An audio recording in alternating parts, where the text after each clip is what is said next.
Պարոն Փաշինյան,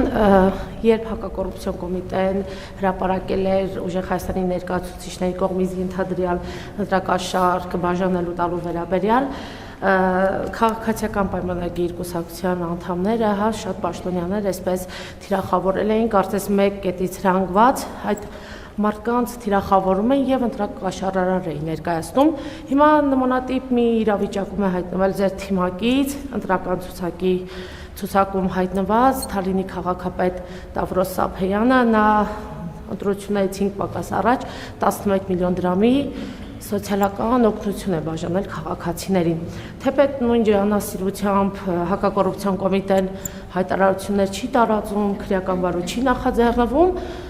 սակայն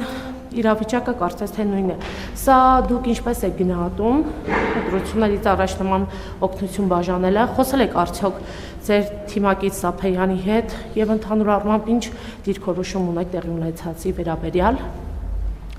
Երկրորդ հարցը, պարոն Փաշինյան, չեմ վախենա եւ կասեմ, որ Հայաստանի Հանրապետությունը ցնցած վեդի մանկապղծության դեպքն է, որը տեղի ունեցել 3 ամիս առաջ, սակայն միայն նախաձեռնվում է քրեական բուն գործընթացի է հասնում լրագրողների աղմուկի բարձրացրած աղմուկից հետո, ընդհանուր առմամբ դուք ճիշտ եք ասեք իրավական գործընթացը ես ինչ կապ ունեմ, բայց ուժայինների, քննչական մարմինների աշխատանքի թերացում, անգործունեություն այս դեպքում դիտարկում եք, թե չէ, որովհետև օրինակները բազմազան են։ Մի քանի ամիս առաջ 1.5 տարեկան երեխա մահացավ 1.5 ամիս տևած ծեծից հետո, վենդետաները հանրապետությունում շարունակվում են, կանխամտածված սպանությունները, գոհեք ուժայինների, քննչական մարմինների աշխատանքից եւ մեկ կարճ հարց վարդաշենցիները խնդրել են իրենց խնդրի հետ վերաբերյալ ձեզ փոխանցել, ամիսներով, տարիներով մնացել են վթարային շենքերում, Ավինյանը ասում է խոսում է տվել չի լուծվում, չեն կարողանում ապրել, ես անձամբ այնտեղ եմ եղել անձրևների ժամանակ, փլուզումներ եւ այլն մի սարսափելի վիճակ։ Ասում են երբ է լուծվելու մեր խնդիրը։ Շնորհակալություն։ Թալին խոշորացված համայնքի ղեկավարի հետ կապված կարծում եմ եթե այդտեղ խնդիր կա, իրավաբանները պետք է արձագանքեն, բայց ես ուրիշ բան էլ ասեմ, մենք պետք է հասկանանք ինչի մասին է խոսքը, ես գնահատական չունեմ, դա իրավական պահները պետք է գնահատականի տան, բայց հիմա կառավարությունն էլ ամեն ամիս միլիարդների սոցիալական աջակցություններ է բաժանում, հիմա պետք է չբաժանի կառավարությունը սոցիալական աջակցությունները։ Ես էլ եմ ասում, չգիտեմ, այդտեղ պետք է իրավական նախադեպային գնահատականներ ֆիքսել եւ առաջնորդվել այդ տրամաբանությամբ։ Ինչ վերաբերում է վեդիի դեպքին, վեդիի դեպքը բացահայտվել է օպերատիվ մարմինների ահազանգի արդյունքում, այսինքն իրավապահներն են բացահայտել այդ դեպքը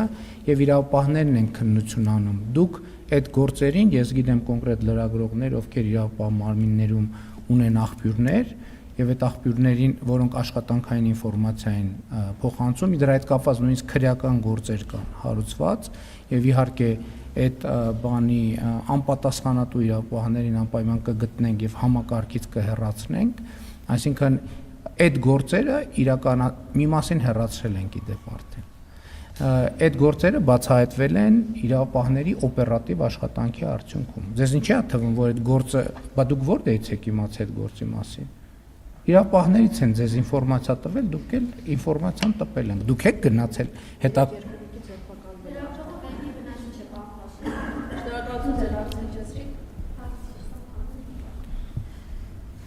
դեպքերը ընթացք են ստացել օպերատիվ մարմինների կատարած աշխատանքի արդյունքում։ Եթե օպերատիվ մարմինները աշխատանքը չկատարեին իրանց, դուք այդ դեպքերի մասին չէիք իմանա, ինչպես չգիտեիք նախկինում։ Եվ մնացած ընթացքը իրավական կապահովի, բայց ես ուրիշ բանի վրա եմ ուշադրություն դարձնում։ Ես ուզում եմ հիշել, երբ որ 2018-19 թվականներին կառավարության մարմիններից մեկը բուկլետներ էր թողարկել եւ մենք աշխատում էինք երեխաներին մանկապղծության դեպքերից պաշտպանելու համար, այդ նույն լրատվամիջոցները աղմուկ աղաղակ էին անում, ասում են, «Էս ինչ եք անում, մեր ավանդական արժեքների դեմ եք պայքարում, էս եք անում, այն եք անում եւ այլն եւ այլն»։ Ես ուզում եմ դա հիշեցնել եւ ուզում եմ հիշեցնել, որ այս նման դեպքերի պատասխանատուն նաեւ այն մարդիկ են, ովքեր այդ քաղաքացիական հասարակության եւ կառավարության համատեղ ջանքերը դեմոնիզացնում էին եւ դեմոնիզացվում են, թույլ չտալով հանրության շրջանում իրազեկվածության եւ կրթական աստիճանը բարձրացնել, որովհետեւ ես վախենամ այդ դեպքերը շատ ավելի ծավալով մեծ են, քան մենք ընդհանրապես դրա մասին պատկերացում ունենք եւ քաղաքացիական հասարակության կազմակերպություններ կան, ովքեր տասնամյակով են այդ երևույթների դեմ պայքարում եւ նրանք անընդհատ լրատվամիջոցների եւ քաղաքական ուժերի թիրախում են որպես ապազգային, որպես մեզ ավանդական արժեքների դեմ գործող կազմակերպություններ եւ ես այս փաստերը ցույց են դնում, որ ավանդական արժեքների պաշտպանության դիրքերից հաճախ հանդես են գալիս, հաճախ չէ, որոշ դեպքերում ուղիղ կամ անուղղակի հանդես են գալիս մանկապղծությունը պաշտպանողները։ Ես ուզում եմ հիշեցնել նաև նախկին իշխանության ձեզ հայտնի շրջանակների հետ կապված ինչ դեպքեր են եղել, որոնք հետագա հովանավորության ներքո ինչ պրոցեսներ են տեղի ունեցել։ Եվ հետևաբար մենք պետք է այս հարցերի վերաբերյալ հանրային իրազեկվածությունը բարձրացնենք եւ որպեսզի այդ դեպքերից մենք կարողանանք խուսափել։ Ինչ վերաբերում է իրավապահ մարմինների աշխատանքին, ընդհանրապես դատաիրավական համակարգի հետ կապված ես մի անգամ չի որ արտահայտվել եմ, դրա համար մենք իրավապահ համակարգը բարեփոխել ենք եւ կբարեփոխենք եւ կշարունակենք բարեփոխել։ Ինչ վերաբերում է Վարդաշենի դեպքին, միակը չի, հանրապետությունում հարյուրավոր վթարային շենքերի խնդիր կա։ Բայց այդ հարյուրավոր վթարային շենքերը նաև մի ուրիշ առանձնահատկություն կա, սեփականատերերը այդ շենքերում ապրող մարդիկ են։ Եվ մենք հիմա նրանց համար եւ նաև քաղաքացիական պայմանագիր կուսակցության նախընտրական ծրագրում մենք կետ ենք ներառել, որպեսզի ներդրումային ծրագրերով մենք կարողանանք այդ խնդիրը լուծել եւ այդ թվում ներառյալ Վարդաշենի հետ կապված մենք կոնկրետ պլան ունենք եւ առաջիկայում այդ պլանը նաեւ կառաջարկենք, որովհետեւ այստեղ պետքա նաեւ քաղաքացիները այդ լուծումների հետ համաձայնվեն, որովհետեւ այդ շենքը, ինչպես դուք շատ իրավացի ձևով նշեցիք, ինքը պիտանի չի բնակության համար եւ մենք պետքա հասկանանք, որտեղ լուծումներ կան, որոնք բան չեն, մենք չենք կարող ուղակի ել եմ ասում, ուզում եմ հասկանանք մենք իրավիճակը, կա տուն, որը ունի սեփականատեր, այդ տան առաջի պատասխանատուն ով է, տերն է այդ տան առաջի պատասխանատուն, ես ուզում եմ այս հիմքի վրա մենք կառուցենք հետագա աշխատանքը, կառավարությունը կարա աջակցի, որ իրենք այդ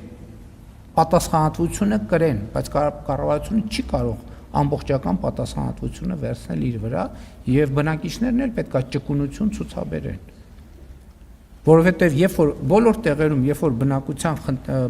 բնակարանի եւ բնակապահովության խնդիրը առաջանում, ամենայն հարգանքով ես դեմ չեմ, 2 ձեռով ես կողմ եմ, բայց բոլորը ուզում են մաքսիմալ Երևանի կենտրոն վարչական շրջանին մոտիկ բնակտարածք ունենան։ Այդպես չի, ժողովուրդ ջան, չեք կարող մենք դա անել, որովհետև այսօր Երևանի կենտրոնի բնակտարածքների գները նախ ահավոր թանկ են եւ երկրորդն էլ, եթե մենք պետքա ճկուն լինենք, որպեսզի կարողանանք այս հարցերը լուծել։ Կառավարությունը կառաջարկի աջակցության չափ, բայց կառավարությունը ամենայն հարգանքով չի կարող, որտեղ էլի եմ ասում, Ես էլ պետք է հաշվի առնել, որ խնդրի մասշտաբը մեծ է։ Տեսեք, դուք Վարդաշենի դեպքի մասին գիտեք, մի ուրիշ լրագրող համոզված եմ Երևանի մի ուրիշ հատված, Աջափնյակ վարչական շրջանում մենք ընդհանրապես շատ մեծ խնդրեմ ունենք։ Շենքերի մի ահագին մեծ թիվ վթարային վիճակում է, հանրապետությունում մենք բոլոր մարզերում այդպիսի խնդիրներ ունենք։